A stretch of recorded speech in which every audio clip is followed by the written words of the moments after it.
Well, hello everyone. Don Garman here again. Here we are in October 2023, the beginning of Q4. I thought I would come on as we try to do every month, particularly in light of some of the recent weakness, which is a little bit more acute than it's been for quite some time, and discuss some of the sort of base causes for it, sort of how we got here, perhaps where we go from here, why it's not all bad, that we're sort of, pushing through this kink in the hose. And then I have a special guest that I'm going to bring on to finish that hopefully will clear up some questions that have arisen since our last video. But before I get to that, I would be remiss if I didn't wish my wife, Mindy, who many of you know and have met, a happy anniversary. It is our 25th wedding anniversary today. So if you know Mindy, you know how honored and lucky I am to be married to her, and what a wonderful time it's been for the last now 30 years since we've been together, 25 married, and how what a privilege it is to go through life with her. So happy anniversary, sweetie. I love you. So what is going on with the stock market? That is the sort of prevailing theme of the texts I seem to be getting. The short answer to that question is it has always to do, well, not always, but in this instance, it has to do with the pace and rate of increase of interest rates.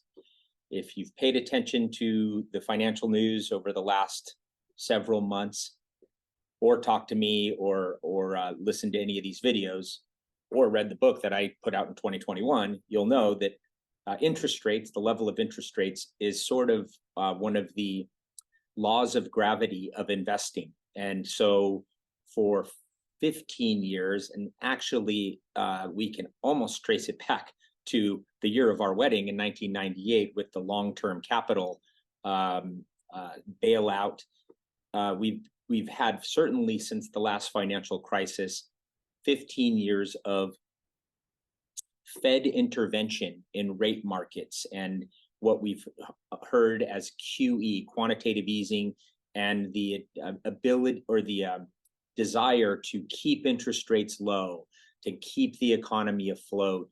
And we've seen all the kind of weird effects of it, including many of us having locked 30-year mortgages at very low rates in 2021, all the way back to Brexit in 2016.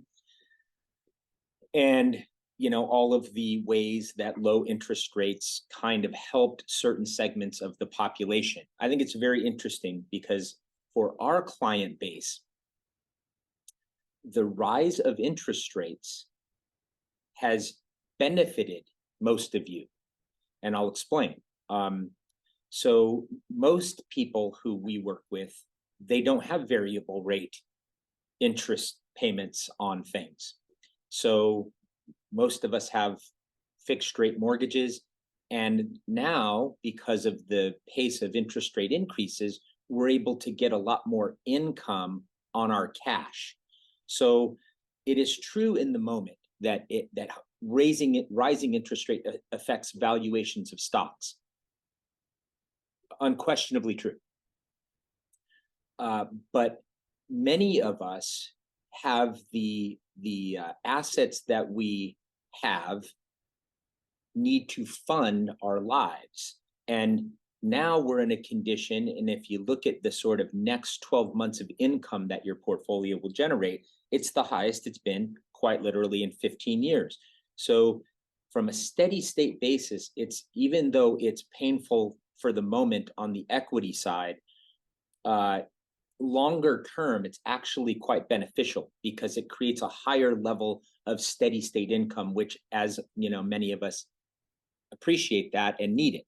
And also true is there's no getting around that we need to own the very best, most well-managed, deepest moat businesses in the world. I referred to this many times. Even though the prices change day to day, the compounding of the businesses themselves, they make money, and they make more amounts of money on larger amounts of money. And many of them, our largest holdings, certainly in this category, have huge cash positions, which now they earn income on, just like we do. So the market, which quote unquote bottomed a year ago, and then the market recovered this year, yes, but not really. Many stocks, the majority, in fact, are still down over that period of time. And people that need to access capital in the near term, individuals and companies, are in a different situation than they were in a year ago. All of that's true. But look at the top holdings, look at what you own, and you'll see that's not the condition of our businesses. Our businesses continue to make ever greater amounts of money. And as I've said, are the best managed, most defensible moat companies in the world, in existence, in history. So to quote, abandon that idea now at a time when actually earnings estimates are actually starting to rise in subsequent quarters. So I just encourage everybody. I know it's painful and unpleasant, but years and years and years of experience, a lot of interesting bottoms have happened in October, and this could be a painful time.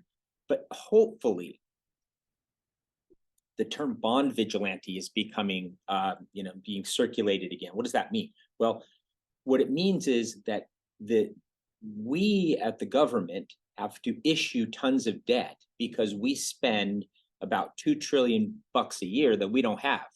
So we issue this debt, and to attract people that want to invest and give us money, that now I'm talking as the government, that we then have to pay interest on, we have to sweeten the deal. We have to offer them a little more interest.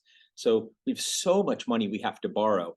And I think certainly right now, the bond market is going to pressure the policymakers, hopefully, to get their spending under control and to get our fiscal house in order, as they say. If that somehow becomes where this all heads, which is a little bit more restraint, a little bit more discipline on the spending side, personally, I think that's a good thing longer term for somebody who worries about our children and our children's children and how we got into a situation where we are that upside down in our own finances. So certainly the bond market is going to pressure prices of stocks. I don't know how long it will last. I don't have any insight into, if it going 100% to bonds. It's a mistake. It will never be the right thing to do. You have to own companies because companies are going to continue to grow with the pie over time. That's what they do. So I'm not overly concerned about the moment, although I recognize it's unpleasant. But we've been through unpleasant videos before, and hopefully when we look back a month or two or three from now, this too will have passed, however it gets reconciled. So in essence, everyone should know I look at this stuff on a daily, hourly, minute-to-minute basis, and always think in terms of what could we be doing better. And so there have been some shifts underneath. And in reality, we have the largest position in bonds and money market that we've had quite literally in 15 years.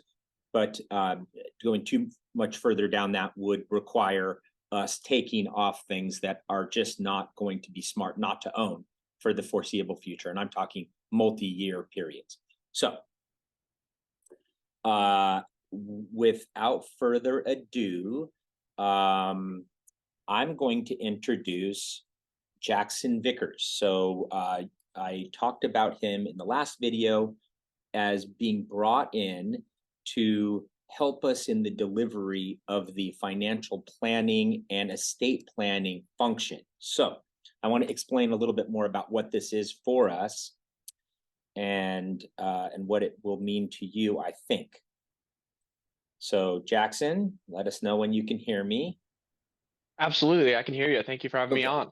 Great. So everyone, this is Jackson Vickers. He graduated from the Honors College at ASU in Arizona. Comes from a wonderful family. He's already made enormous contributions to what we've done around here. So specifically what I wanted to dive into is he spent a few summers kind of getting into the more detailed aspects of personal financial planning. And the hope was when, depending on what his capacity was, that we would be able to eventually move into guiding through people through the estate planning process. So we have gotten to that much quicker than I even optimistically hoped for. So I wanted to introduce everyone to you, Jackson, but before we have any comments that you had, I wanted to explain what this is, because I've gotten some questions about it. So the simple story is, Jackson and I, vetted many alternatives for how we might deliver this to clients. And there's too many to go through all the ones we looked at, but we've chosen this company called Encore Estates, right? Is that the Encore Estate Plans? Yes, Encore Estate Plans. Specifically because, we're not attorneys, and we need attorneys, real attorneys, to guide this process. This is a legal process. And so what we're able to do is we contract with Encore Estate Plans on your behalf, guide you through the process, which is, it's not a formulaic, everybody has the exact same goals process. It's an individual process. And the idea of estate planning is that you want to avoid probate, because probate is expensive and it's a hassle, and you are in the, your heirs are, put through this torturous exercise for really no reason, when the creation of a simple revocable living trust avoids that. And in addition to that, wills, medical directives, these sort of basic estate planning tools can be provided through this process. Now, this is not a really sophisticated next level 10 different types of trust solution. This is going to be a solution for, let's call it 60 to 75% of our clients. Importantly, it also has a feature where we can review your docs and kind of summarize what's said. We've found a lot of people really don't even know what their existing living trust does, or what the last revision said. So that is also available. So Jackson, I don't know if you're prepared to kind of tell the different options available through Encore with our help, or with us guiding it.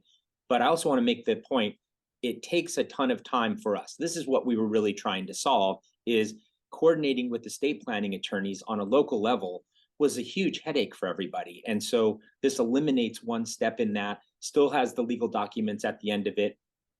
We'll get you all the way through signature, which is key. It isn't free. It takes a ton of our time. It isn't included. It's something that we have to charge for. We get charged for it.